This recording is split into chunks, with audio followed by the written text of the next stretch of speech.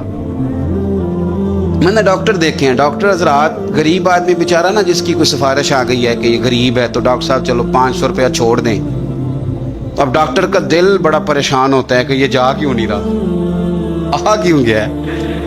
اور اگر اس کو پتہ چل جائے کہ جس شخص کے ساتھ میں نے ڈاکٹروں کو خود فون کرتے دیکھا ہے کہ آپ کی اپوائنٹمنٹ تھی آپ آئے کیوں نہیں، اس لیے کہ اس کا سٹیٹس بڑا ہے، یہ آپ کی اخلاقی کمزوری ہے، آپ کمزور ہیں اخلاقی طور پہ، اس طرح آپ کرتے ہیں۔ تو یہ ہمارے سمجھدار جذبات، سیانے غصے اور ہماری ناراضگیاں، ان کے روپ، اس سے بچیں، کوشش کریں زندگی میں کبھی کسی پر الزام نہ لگائیں۔